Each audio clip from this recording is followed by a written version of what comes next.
कर सकता। सहमत हैं? दुनिया में कोई और ऐसा पद नहीं है जो शिक्षक बने बिना दुनिया बदल दे। बहुत बढ़िया जी। लेकिन शिक्षक पद का मोहताज नहीं होता, शिक्षक उचित शिक्षण का मोहताज होता है। शिक्षक प्रभावी शिक्षण का मोहताज होता है। शिक्षक सही ढंग से शिक्षण करने का मोहताज होता है। शिक्षक बच्चों के सीखने का परिणाम होता है। यदि बच्चे सीख रहे हैं तो हम शिक्षक हैं, यदि बच्चे हमसे सीख नहीं रहे हैं तो हम बोझ हैं उन पर। कभी फील किया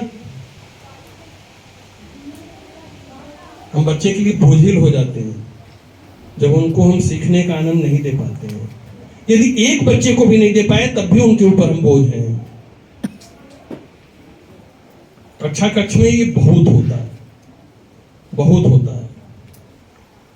कम से कम 10 से 25% बच्चे हमसे इग्नोर्ड होते हैं।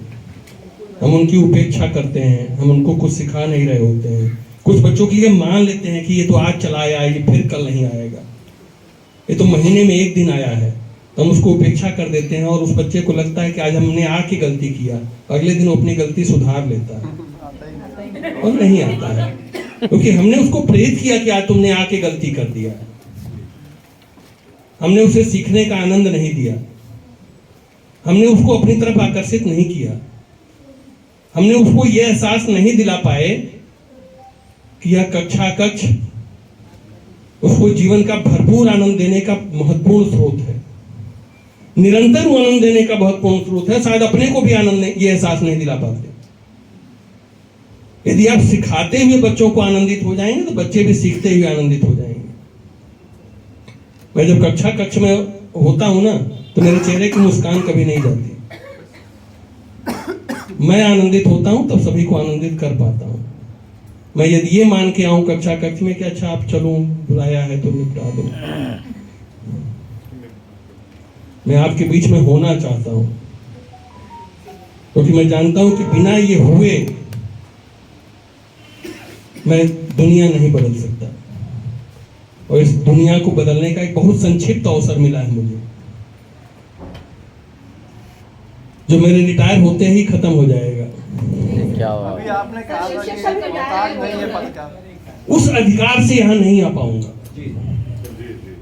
निदेशक राज्य शिक्षा संस्थान मुझे नहीं बुलाएंगे, बुला भी सकते हैं, प्रेम उदार नहीं बुलाएंगे। ये मैं जानता हूं, ये कट सत्य है, क्योंकि कोई और डिजर्व कर रहा होगा। एक से एक महारथी थे जो उनके अंदर अनेक महानताएं थी, आज उस सिस्टम से बाहर हैं। हाँ, उनके रोपे हुए बीज कहीं पनप रहे हैं, उनको देख करके वो खुद आनंदित महसूस करते हैं, लेकिन उन्होंने अपने अवसर का जितना उपयोग करना था करके बाहर गए। आपके लिए भी यह एक अवसर है। इस अवसर का आपने यदि सदुपयोग किया, कुछ यहां सीखा और सीख के जो जाएं उसका भरपूर उपयोग करते हुए उससे अपने शिक्षकों को लाभान्वित किया, तो आपको लगेगा कि आपका यह प्रशिक्षण में आना सार्थक रहा। अन्यथा न जाने कितने प्रशिक्षण होते रहते हैं। 32 साल से इस शिक्षा विभाग में हूं, विचार 4.5 साल और है।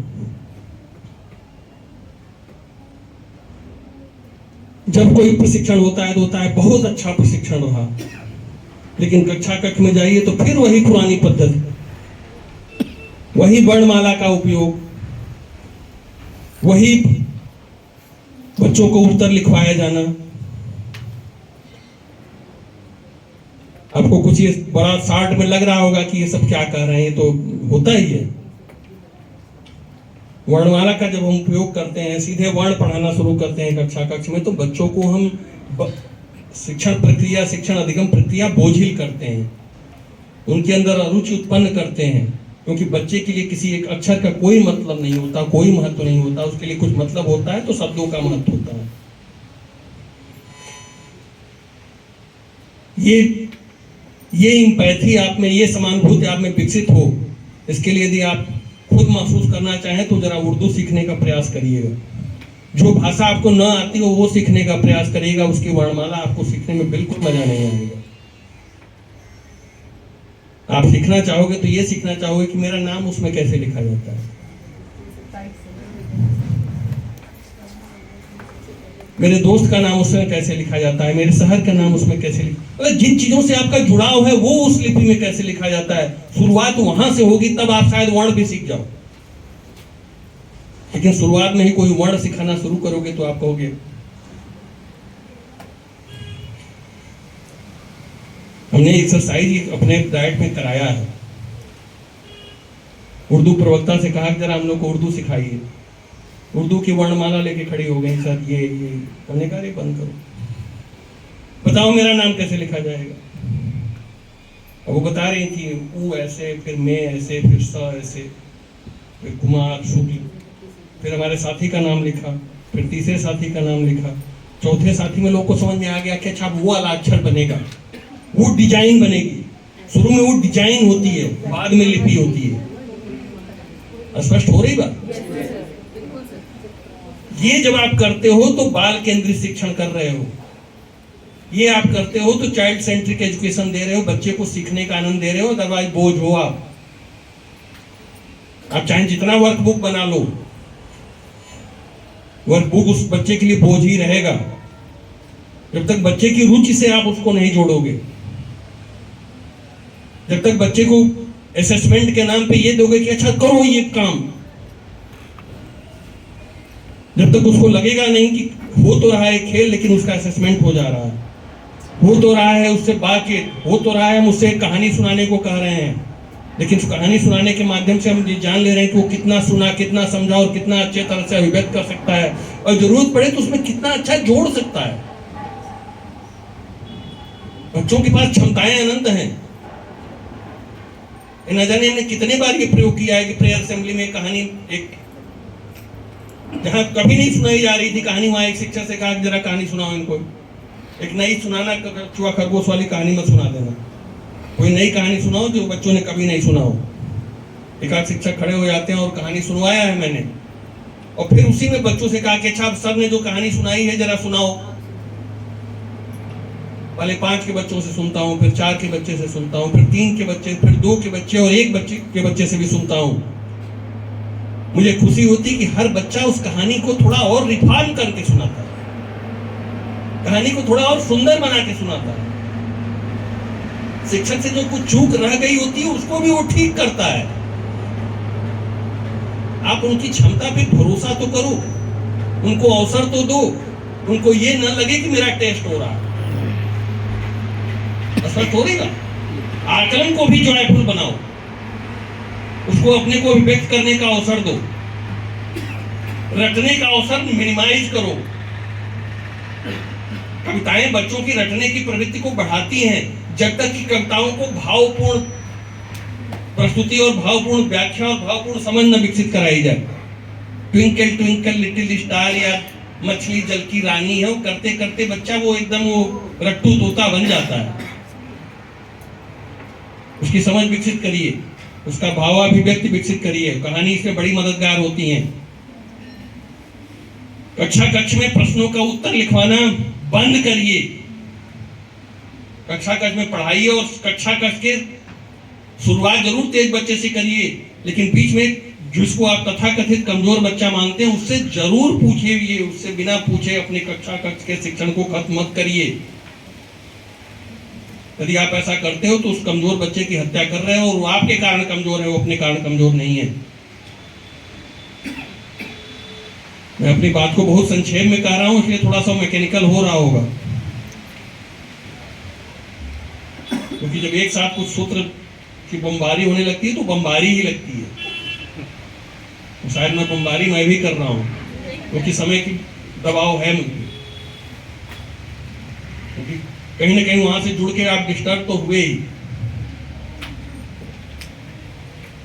मुझे इस बात का एहसास है कि मतलब आपका समय कम से कम लो, लेकिन उस कम समय में कुछ तो की पॉइंट दे दो जो कि आप करो, और कुछ की पॉइंट दे दो कि ये ना करो, इसको बंद करो।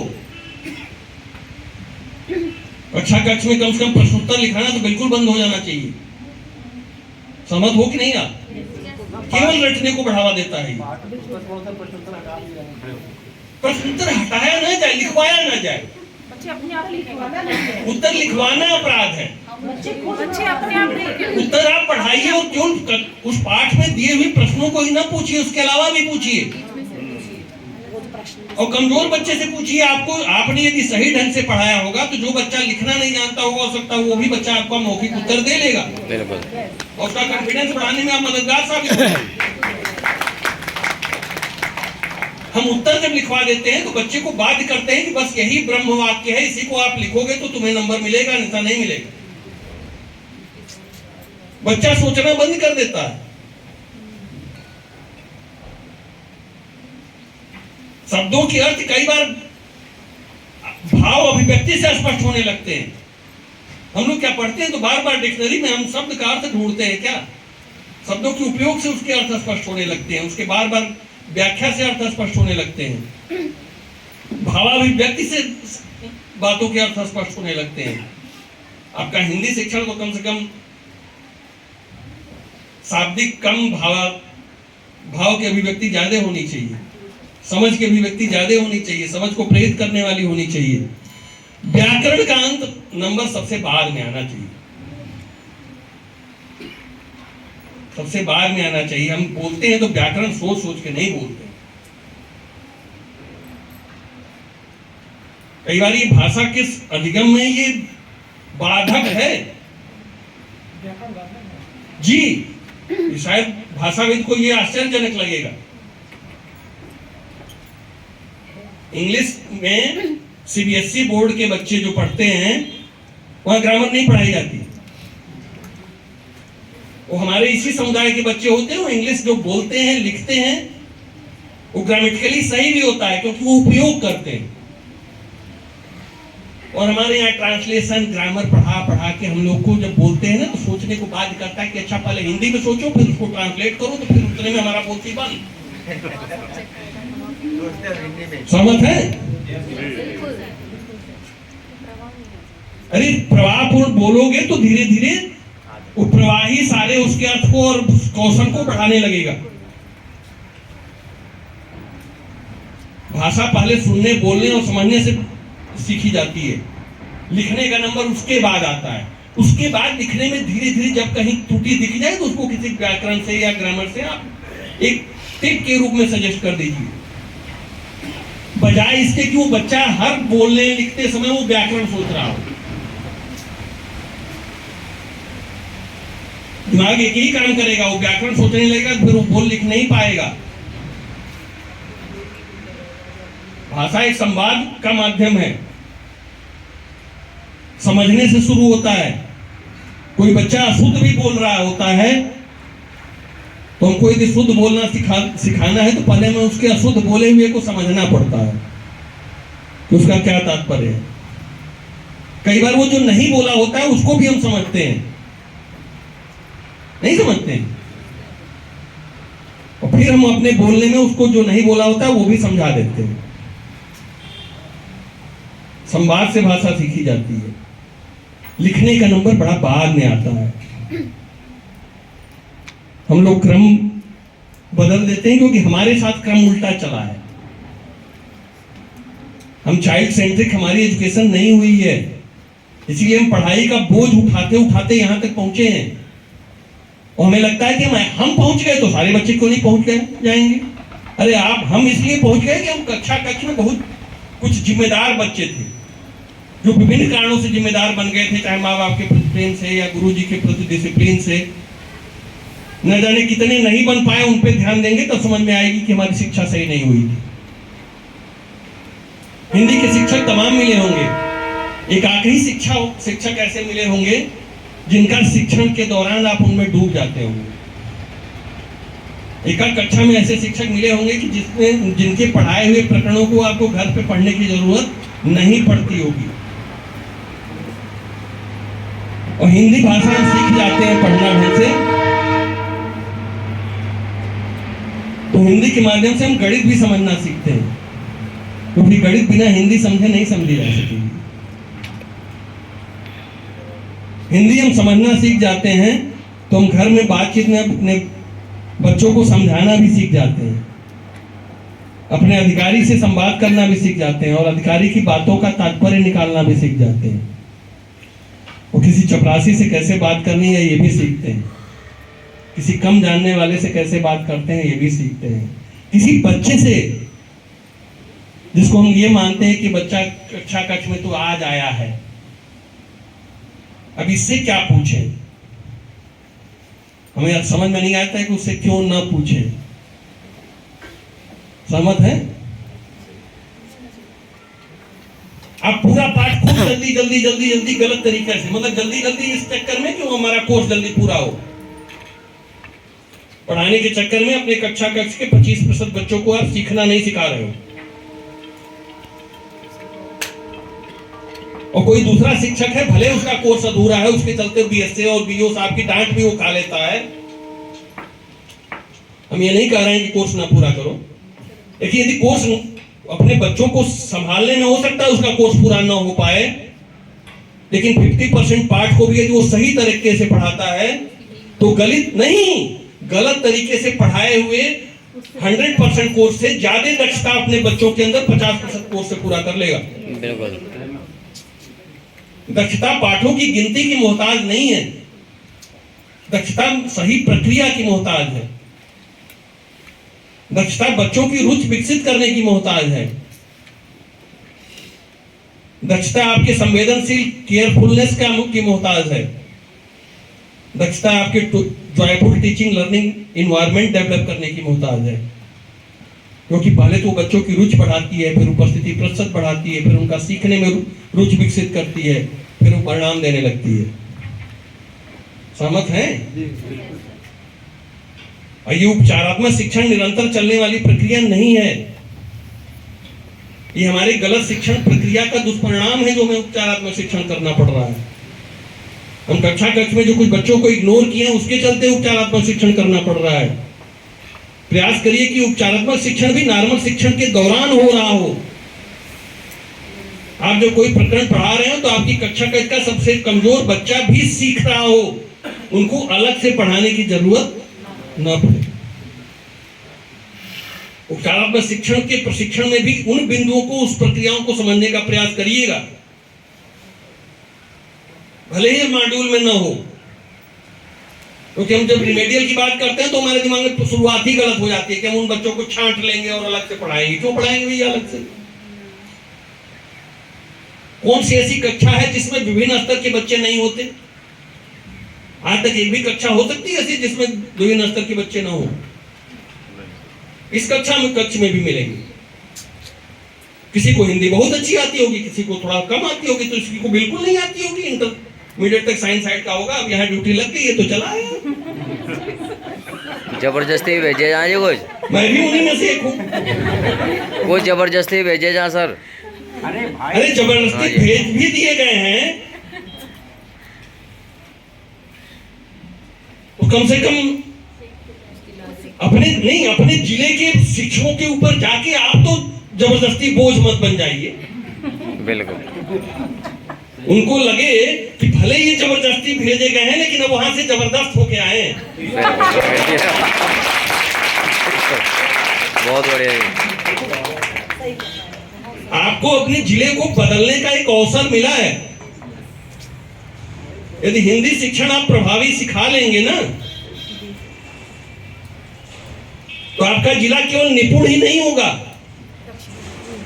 हर विषय में दक्षता वहां की उत्कृष्ट होगी। और जब उत्कृष्ट दक्षताएं होंगी तो ये गैप नहीं दिखेगा कि केरल में बच्चों की उपस्थिति प्रतिशत 80-90% और उत्तर प्रदेश में 50-60%। अब कुछ लोग कहेंगे कि उत्तर प्रदेश आप पिछड़ा है ना। अरे पिछड़ा हमने बना रखा है इसलिए पिछड़ा है। इसी उत्तर प्रदेश में और इसी वाराणसी जनपद में भी और इसी तरह हर जनपद में होगा जहां कुछ विद्यालय जहां सक्रिय प्रभावी शिक्षण कर रहे हैं वहां की उपस्थिति 90-95% हमेशा रहती है। कुछ विद्यालय ऐसे हैं जहां 80-85% रहती है और कुछ विद्यालय ऐसे भी हैं जहां 40-50% रहती है। ये 50-60% तो एवरेज है यहाँ का। और वो परिणाम इसलिए नहीं है कि उनके गार्जियन पिछड़े हैं, उनके गार्जियन गरीब हैं, जागरूक नहीं हैं। वो बच्चे इसलिए पिछड़े हैं, इसलिए उपस्थिति प्रतिशत कम है कि उस विद्यालय के शिक्षक जागरूक नहीं है। बिल्कुल सहमत है या नहीं? बिल्कुल जी। क्योंकि जहां उपस्थिति प्रतिशत अधिक आ रही है वो भी उसी समुदाय के बीच में वो विद्यालय है। हमें ये समझने की जरूरत है कि उन विद्यालयों में क्या ऐसा अच्छा हो रहा है जो कम उपस्थिति प्रतिशत वाले विद्यालयों में नहीं हो रहा है।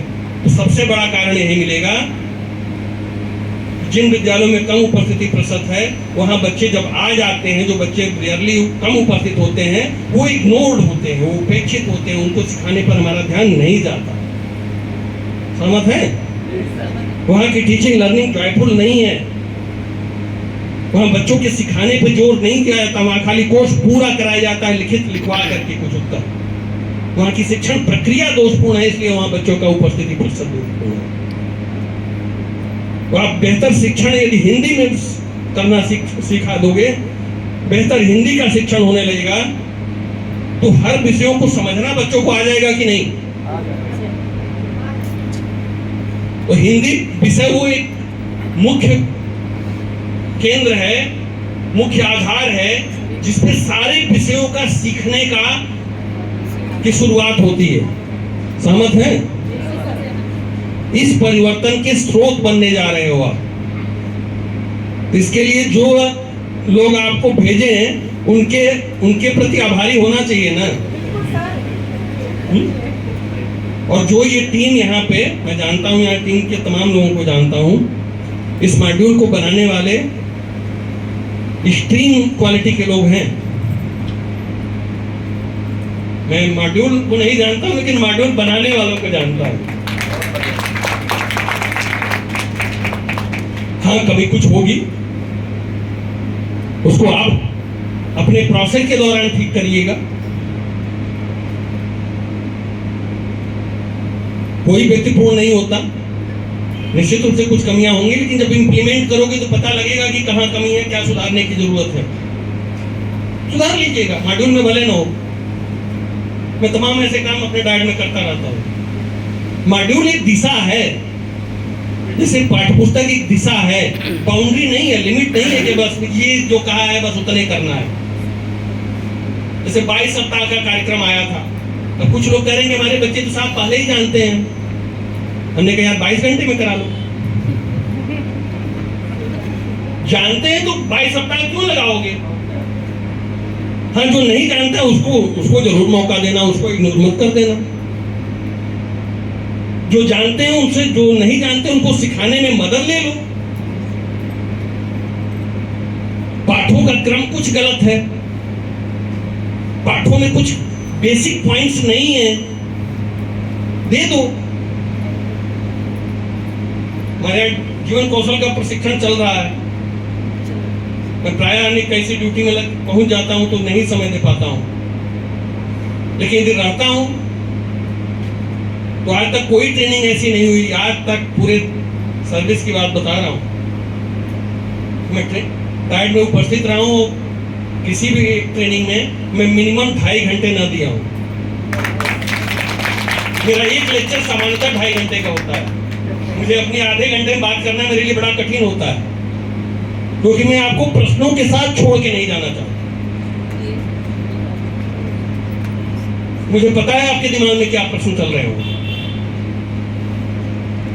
तो मजबूरी है कि उन प्रश्नों का उत्तर देने में मेरा लेक्चर लंबा हो जाता है, क्योंकि जानता हूं कि थोड़ी सी एक कमी परिणाम को एकदम बदल देती है। एक सही प्रोसेस से एक अच्छा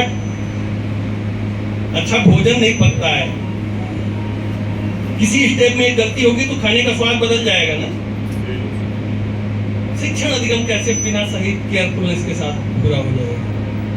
शिक्षण केवल व्याकरण नहीं है, शिक्षण केवल शब्द ज्ञान नहीं है, शिक्षण आपका बिहेवियर भी है, शिक्षण आपका इमोशनल अटैचमेंट भी है,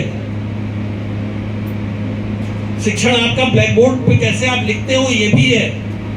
शिक्षण आपका बच्चे से आई टू आई कांटेक्ट भी है। आप कोई बच्चा गलती कर लेता है तो उसको कैसे केयरफुली हैंडल करते हो ये भी है। किसी बच्चे को आप कैसे उत्साहित करते हो ये भी एक बहुत सेंसिटिव है और ये निरंतर अभ्यास से आती है।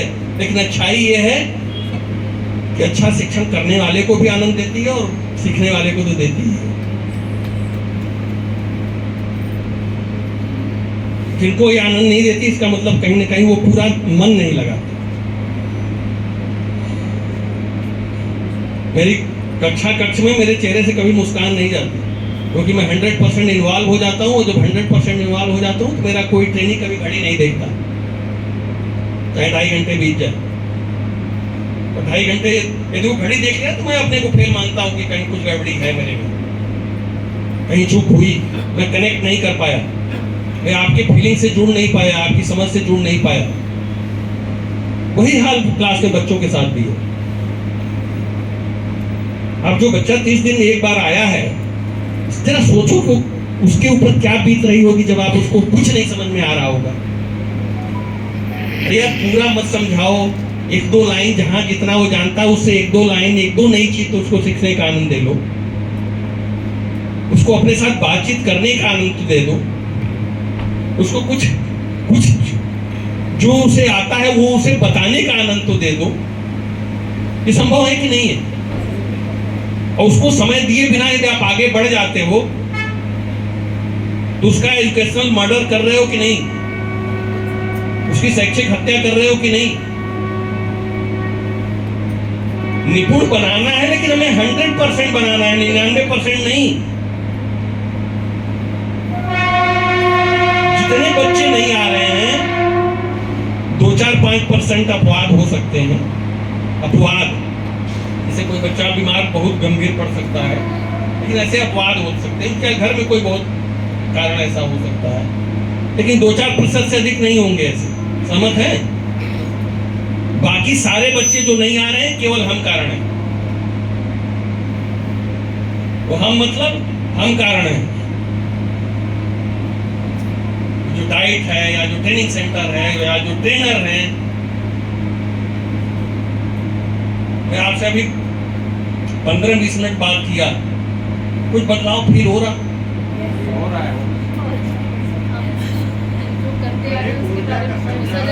मैं 1 घंटे में 5% चेंज की गारंटी लेता हूं। जो ना चाहे उसमें भी,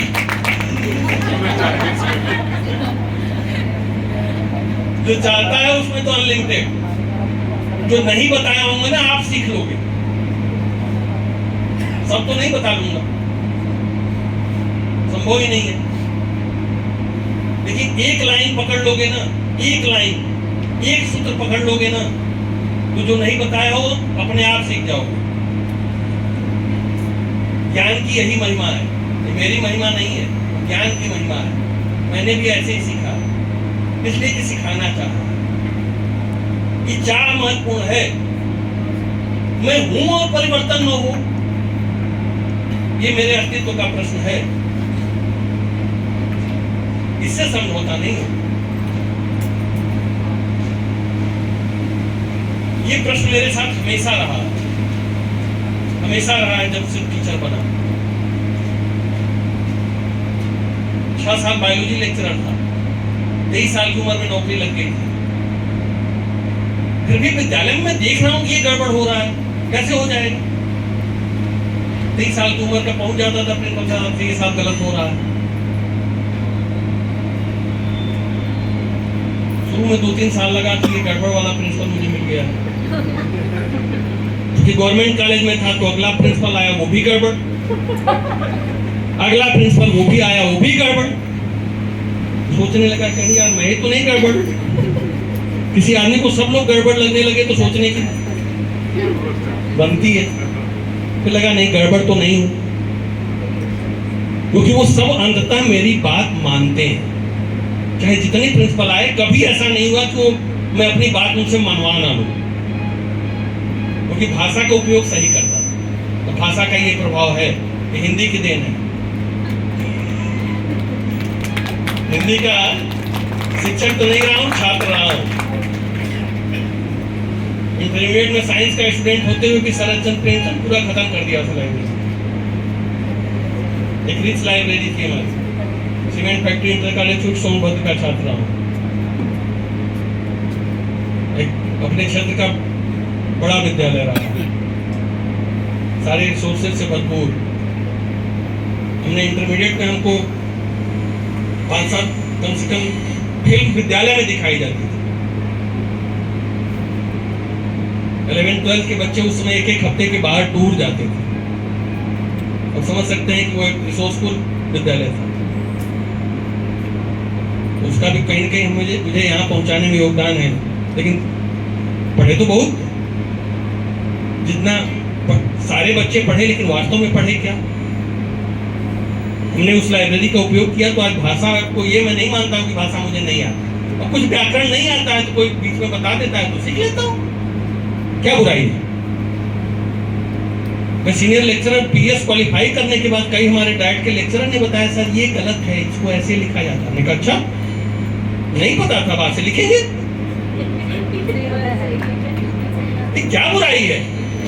कई बार हम लोग किसी चीज को बहुत आसान मान लेते हैं, इसलिए गलत होता रहता है। किसी ने नहीं टोका इसलिए गलत हो रहा है। हम उनके शुक्रगुजार हैं जिन्होंने मेरी गलतियों के ऊपर मेरा ध्यान आकृष्ट किया कि सर ये गलत है। कोई हर विषय का विशेषज्ञ मैं थोड़े हूं, लेकिन हाँ, अपनी बात को दूसरों तक पहुंचाना जानता हूं, दूसरी बात को समझना जानता हूं। भाषा का उद्देश्य यही है, समझ है? व्याकरणिक दोष को ठीक होता रहेगा यार, उसके चलते किसी को होपलेस मत कर दो कि संज्ञा की परिभाषा नहीं आती, संज्ञा का सही उपयोग नहीं करता। आएगा, करेगा। डीएलएड में व्याकरण नहीं पढ़ाया जाता है। माना जाता है कि व्याकरण रहेगा ठीक तो सब वो ठीक करेगा, लेकिन वो ठीक उतने करता है जितना वो उपयोग कर रहा होता है। मैं स्वतंत्र अभिव्यक्ति कराता हूं। प्रेयर असेंबली पे डे वाइज हाउस बने हुए हैं, हर सेक्शन 6 भागों में बटा हुआ है, 4 सेक्शन चलते हैं, 90% अटेंडेंस रहती है। हर सेक्शन के बच्चे प्रेयर असेंबली में स्टेज पे खड़े होते हैं, किसी भी दिन आके आप देख सकते हो। सारे बच्चे अपने अपने रुचि के अनुसार कोई न कोई अभिव्यक्ति करते हैं। अब एक ग्रुप में 16 बच्चे होते हैं, सबको कुछ न कुछ एक्टिविटी करनी है। कहानी, कविता, गीत, सामान्य ज्ञान, पाठ में कोई पढ़ाया गया हुआ टॉपिक, कुछ भी। व्हाट्सएप ग्रुप में उसकी लिस्ट बनती है, वो इवेल्युएट होता है और उसके आधार पे इंटरनल के मार्क्स भी 50% मिलते हैं। बच्चों का सीखना इससे होता है। हमारे हिंदी प्रवक्ता व्याकरण के विशेषज्ञ हैं। कई बार मैं उनकी कक्षा में बैठ जाता हूं तो मैं पहली बार सीखता हूं कि अच्छा ये भी होता है। लेकिन अभिव्यक्ति के समय वो व्याकरण साथ नहीं देती,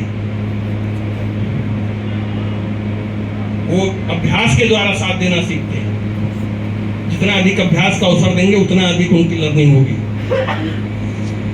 आते हैं उस मैं ये केवल इतना इसलिए बताया गया कि मेरा संवाद कौशल अच्छा था तो प्रिंसिपल भी मानने को मेरी बात बाध्य होते थे। ऐसा नहीं कि मैं नहीं मानेंगे तो मैं उनका कुछ बिगाड़ लूंगा, लेकिन उनको उचित समझाऊंगा तो क्यों नहीं मानेंगे। लेकिन ये प्रक्रिया बार बार मुझे करनी पड़ती थी। बाद में समझ में आया कि यार कब तक चलेगा ऐसा, कब तक मैं दूसरे को समझाता रहूंगा, कब तक मैं एक सही काम के लिए रोज प्रिंसिपल से जाके लड़ता रहूंगा। चिंतन ने बताया कि लड़ना पड़ता है इसलिए कि तुम्हारे पास अधिकार नहीं है, तो अधिकार अर्जित करो ना। यदि तुम अपने को सही समझते हो तो निर्णय लेने की शक्ति अर्जित करो ना। इस एक लाइन ने मेरे जीवन को बदल दिया, तो आज मैं यहाँ हूं। यदि ये सिर्फ नहीं सोचा होता तो आज भी मैं लड़ रहा होता था। 6 साल में 3 प्रिंसिपल को नहीं बदल पाया, बार बार गलती करते रहे। अब 1 घंटे में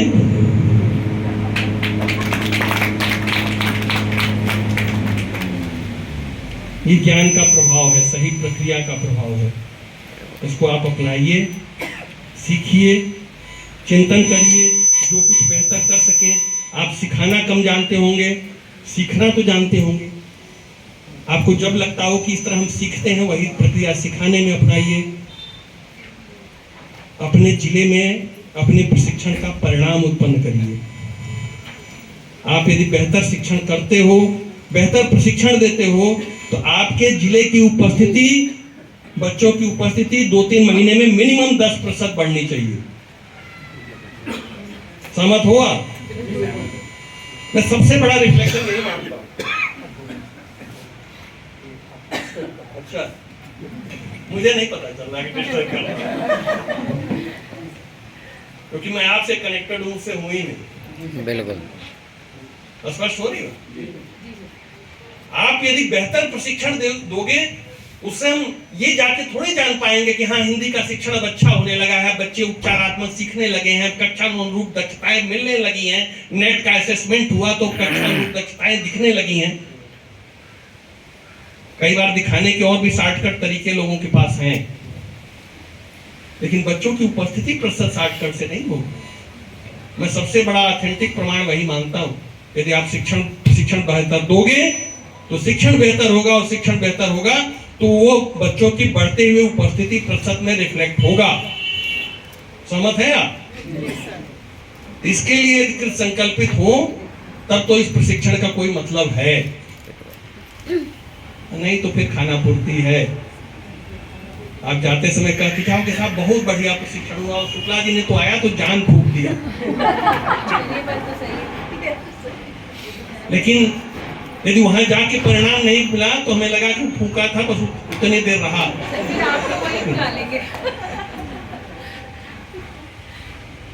यह जान मैं नहीं फूकता हूँ। यह जो बातें कहता हूँ ना, उसको यदि अपना लोगे तो वो बातें, वो ज्ञान आपको में जान फूक देगा। उनको, उनके महत्व को समझिए। मैं आपसे जितनी बात किया उसमें कोई बात रिपीट नहीं किया हूं, जो पिछली कक्षा में कहा था। कुछ लोग ऐसे हैं जो दोनों जगह थे। स्पष्ट हो रही बात? तो आपको लग नहीं रहा होगा कि कोई चीज छूटी रह गई है आपसे। ज्ञान इसी का नाम है। ये ज्ञान की महिमा है, मेरी महिमा नहीं है। आप उसको सही रूप से समझोगे, अपनाओगे, तो आपकी पूरी कार्यशैली बदल जाएगी, आपकी प्रभावशीलता बढ़ जाएगी, आपसे लोग सीखने लगेंगे, आपको सिखाने में आनंद आने लगेगा, लोगों को सीखने में आनंद लगने लगेगा, और फिर आप परिवर्तन के कारण हो, और फिर आप ईश्वर के शुक्रगुजार होंगे कि आपको इस प्रशिक्षण में भेजा गया। बहुत बढ़िया। और किसी को लग रहा है कि जबरदस्ती भेज दिया गया था? हाँ? उनको धन्यवाद दे दीजिएगा कि सामने आपने भेजा तो जबरदस्ती था, लेकिन यहाँ आने में मजा आ गया।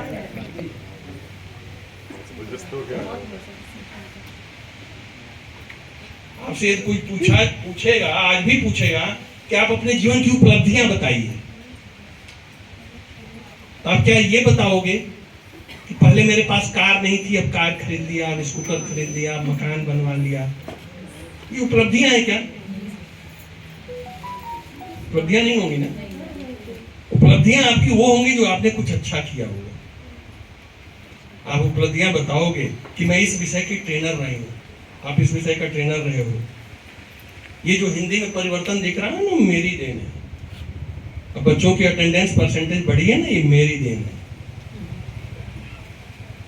जैसे मैं बताता हूँ 72,825 की जो पूरी भर्ती हुई है ना, वो 90% मेरी देन है।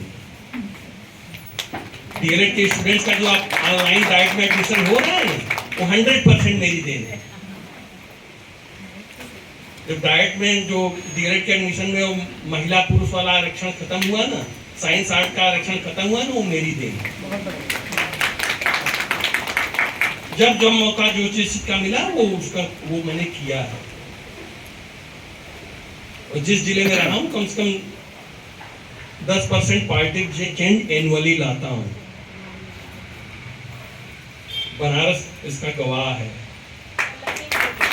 लखीमपुर खीरी इसका गवाह है। लखीमपुर खीरी से ये मुझे बताना नहीं पड़ रहा है। गर्व से कर सको कि मैं चेंज लाता हूं। कभी कभी अपनी पीठ थपथपानी भी अच्छी लगती है और थपथपानी चाहिए। अपना मूल्यांकन सबसे अच्छा हम ही कर पाते हैं, दूसरा क्या जानेगा, वो तो वही जानेगा ना जो दिख रहा है। हम तो वो भी जानते हैं कि क्यों दिख रहा है। Self evaluation is the best evaluation. स्व आकलन से अच्छा कोई आकलन नहीं होता, क्योंकि आप कार्ड, प्रोसेस, इफेक्ट सब जानते हो। दूसरा क्या जानेगा? दूसरा तो वही जानेगा जो खाली रिजल्ट दिख रहा होगा, वो कारण नहीं जानेगा, वो प्रोसेस नहीं जानेगा। आपको पता है कि किस कारण से आपने कौन सी प्रक्रिया अपनाई थी और क्या परिणाम मिला था, कौन सी प्रक्रिया नहीं अपनाई थी तो क्या परिणाम नहीं मिल पाया था। इवैल्यूएट करिए और अपना नीति स्वयं बनाइए। हाँ, सोच समझ के बनाइए। हम लोग प्राय बिना सोचे सब किए जाते हैं, कोई प्लानिंग नहीं। जीवन जी रहे हैं, मुझे यही नहीं पता है कि मुझे जीवन में चाहिए क्या। पता है? कभी लिस्ट बनाई है? एक बाजार जाते हो तब तो ये सोचते हो ये साड़ी खरीदनी है, ये पैंट खरीदनी है, और ये नमक खरीदना है, और ये माचिस खरीदनी है, इतना ही पैसा है, उसी में ये खरीद करके लेके चले आना है। जीवन के आनंद साल जीने वाले हो। ईश्वर की कृपा रही तो कुछ साल सर्विस करोगे, उसकी भी गारंटी नहीं है।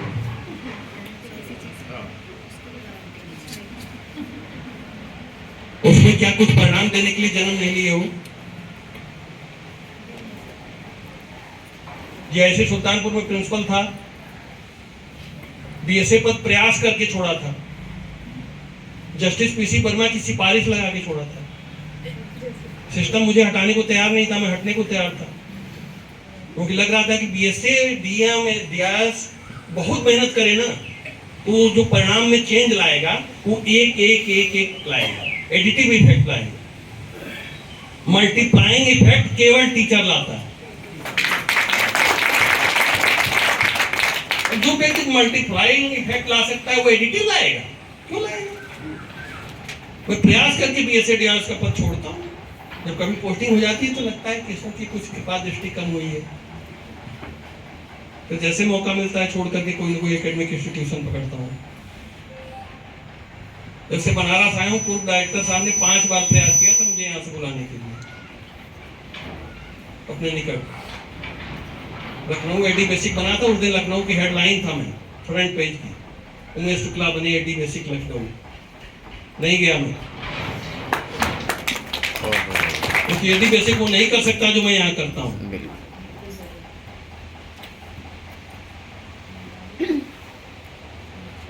2 साल मेहनत किया, रोज लगता था यार कोई चेंज हो ही नहीं रहा है, सब जो करता हूँ प्रयास सब निरर्थक जाता है।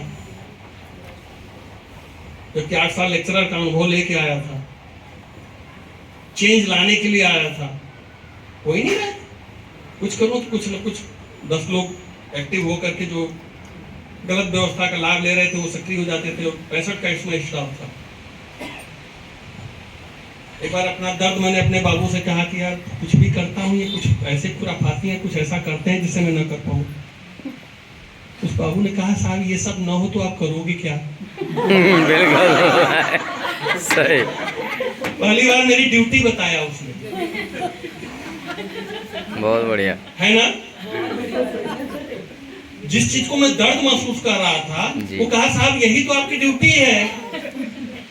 उन्होंने कहा यार बात तो तुमने बहुत बड़ी की लेकिन होगा कैसे? उसको लगा गुरु बन गया मैं साहब का। पहली बात तो गुरु बनने लायक कही थी जी। दूसरी बात अपने स्तर पे पहुंच गया। कहा साहब चिंता न करो मेरे पास समाधान है, किसी को पता नहीं लगेगा सब ठीक होगा। हमने कहा ऐसा क्या करने वाले हो कि किसी को पता नहीं लगेगा? क्या साहब 1-2 पीट जाएगा, बाकी सब समझ जाएंगे कि सुधर जाओ नहीं तो अगला नंबर तुम्हारा है।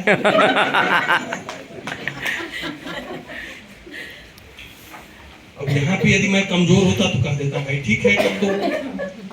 बताया भी कि फला प्रिंसिपल ऐसे ही कर देते, ये सब मार खाए हुए हैं। हमने कहा यार इतना कमजोर नहीं है, कुछ चीजें नहीं आती हैं सीखूंगा।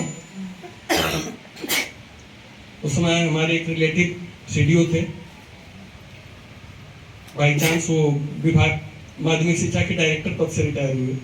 संजय मोहन जी जब अरेस्ट हुए थे श्री चंद्रिका प्रसाद तिवारी उसमें विशेष सचिव माध्यमिक थे, उनको चार्ज मिला।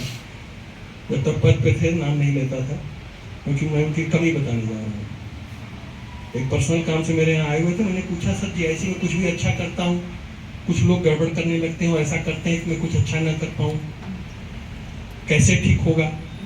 उन्होंने कहा अच्छा करना क्यों चाहते हो?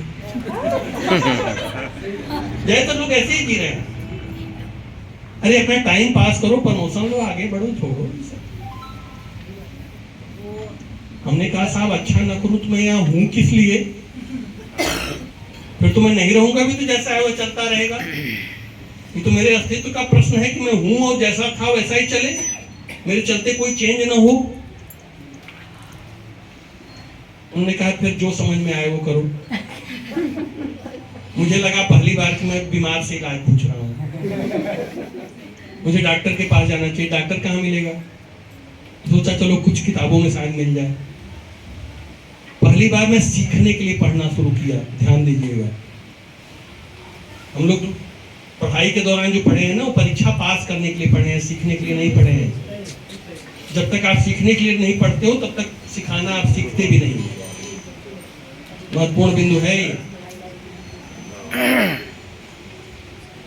जब सीखने में रुचि हुई ना, तो जिस स्पीड से मैं शरद चंद्र और प्रेमचंद की उपन्यास पढ़ता था, उस रुचि से मैनेजमेंट की किताबें पढ़ने लगा और उसी स्पीड से पढ़ने लगा।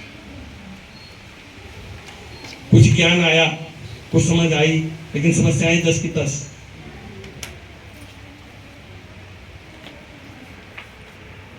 कोई परिवर्तन नहीं। फिर एक दिन मन में सोचा यार, कुछ परिणाम, कुछ दुष्परिणाम मेरे कारण से भी तो मिल रहा होगा, कहीं मैं भी तो गलत होऊंगा।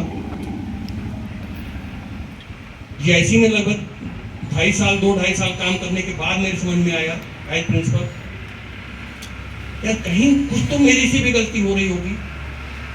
जब गलती ढूंढने चला तो 7 दोष नजर आए थे अपने में। तो 7 इतने बड़े थे कि कोई दूर होने का लग रहा था कि कुछ नहीं दूर कर पाऊंगा, कोई दूर होने वाला नहीं है। फिर लगा चलो 7 नहीं सही, 1 दूर कर लो। किसको दूर करूं, ये प्रायोरिटी डिसाइड किया। प्रायोरिटी डिसाइड किया तो नंबर 1 पे क्रोध आया था। सोचा चलो इसको दूर करता हूं। तो क्रोध में जो आदमी करता है वो करता है जो उसे नहीं करना चाहिए। क्रोध एक क्षणिक पागलपना है। पागल अस्थायी होता है, वो थोड़ी देर के लिए पागल होता है। उसमें जितनी हरकत करता है सब वही करता है जो नहीं किया जाना चाहिए। अब ये समझ में आते ही, जब ये अपने साथ सोच रहा हूं कि 6 गलतियों के साथ जी लेंगे, एक को ठीक करना है, तो साथ में ये इनडायरेक्टली मैसेज हमें दे रहा है कि तुम अपनी 6 गलतियों के साथ जी सकते हो, तो दूसरों की 1 गलतियों के साथ भी तुम्हें जीना चाहिए।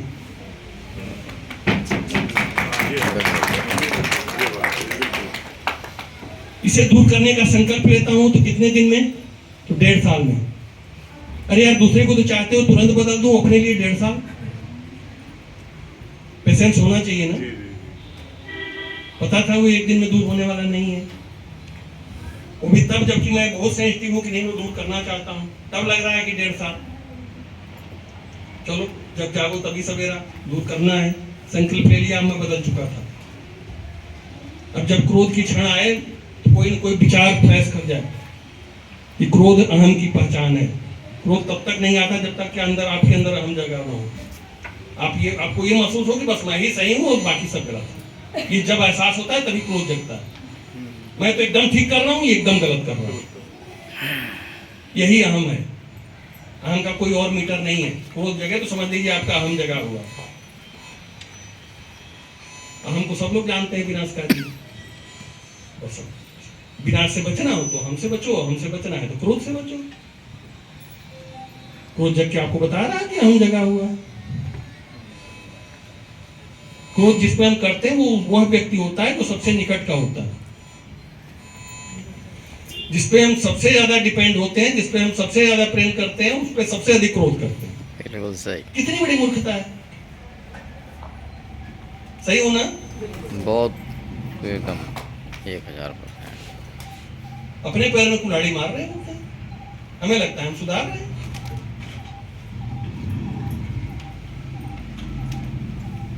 हमारी सारी प्रगति हमारे द्वारा अनुभूत किए गए प्रेम का परिणाम है। दंड से 2-3 गुण आए होंगे, बाकी सारे गुण प्रेम के परिणाम हैं। सहमत है? बिल्कुल जी। हम अपने जीवन में उतनी ही प्रगति कर पाए हैं जितना हमने अपने जीवन में अपने माता पिता गुरुजनों का प्रेम अनुभूत किया है। माता पिता गुरुजन तो सबके प्रेम करते हैं, हमने फील किया तो रिस्पांस में ग्रोथ हो गई। सहमत है? यदि किसी में आप ग्रोथ चाहते हैं तो प्रेम अनुभूत कराइए, प्रेम उसे अपना फील कराइए, अपनी वाणी से, अपने व्यवहार से। और उसके बाद भी यदि क्रोध करने के कारण उत्पन्न करता है तो उस पर दया कीजिए ना। वो पगला गया है, कम से कम आप तो ना पगलाइए। अब ये सब विचार आने के बाद क्रोध आएगा क्या? क्रोध हमें जिस पर आता है उसके अंदर 2-4 अवगुण होते हैं।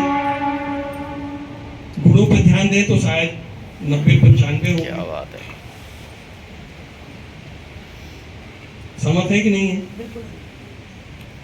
उसकी एक गलती के लिए तो आप उसको क्रोध कर ले रहे हो। 90 अच्छाइयों के लिए उसका एहसान जिंदगी कभी नहीं जाहिर किया। जब क्रोध आए तो याद कर लीजिए, यार ये कितना अच्छा आदमी है, कितने काम का आदमी है, कितना उपयोगी आदमी है। क्रोध अपने आप छूमंतर हो जाएगा कि नहीं? उसके बाद भी ना छूमंतर हो तो सोच लिए ये तो गिरा है ही है, कम से कम इतना मैं नीचे नहीं गिर सकता। अब उसके लेवल पे आके मैं उसका मुकाबला करूंगा क्या? ये उसके लेवल पे मैं आके मुकाबला करूंगा तो मैं भी उसी के जैसा हो जाऊंगा।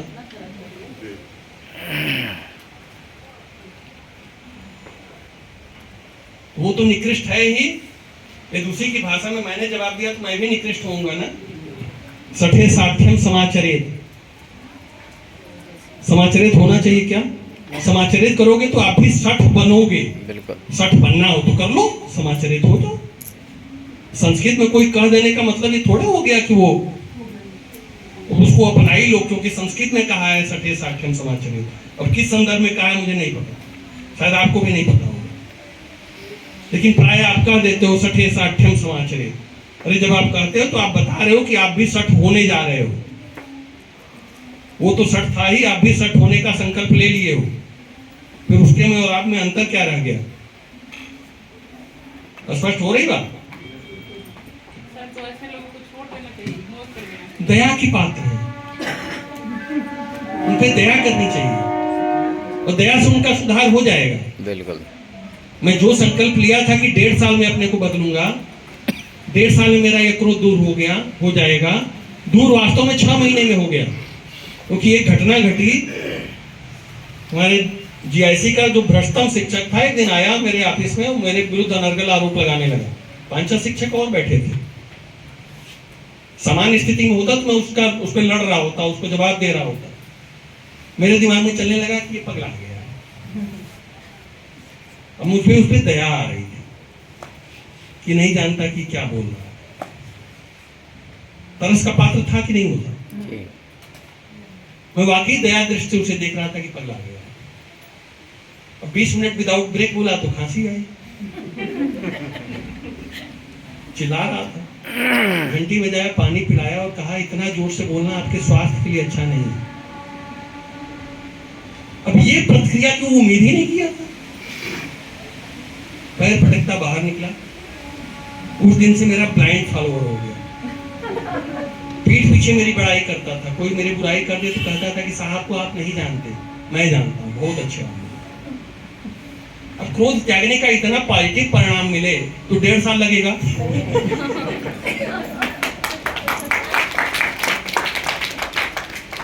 एक भाषा शिक्षक को यह भी आनी चाहिए कि नहीं? भाषा शिक्षक केवल व्याकरण और शब्दावली नहीं है, आपकी भावाभिव्यक्ति भी है, व्यवहार भी है। इन सबसे सिखाते हो आप। एक ही वाक्य आप किस भाव से बोलते हो अर्थ बदल देता है। सहमत हो? कम से कम भाषाविदों को बताने में ये व्याख्या की जरूरत नहीं होनी चाहिए। सेम वाक्य आप किस भाव से बोलते हो अर्थ बदल देता है। इसका मतलब अर्थ ठीक करना है तो पहले आपको अपना भाव ठीक करना होगा। स्पष्ट हो रही बात ना? बिल्कुल। तो ठीक भाव से जब प्रशिक्षण देंगे तो परिणाम भी ठीक होगा। बिल्कुल। आपने हमको पूरे मनोयोग से सुना, इसमें अंतिम वाला उदाहरण रिपीटेड था।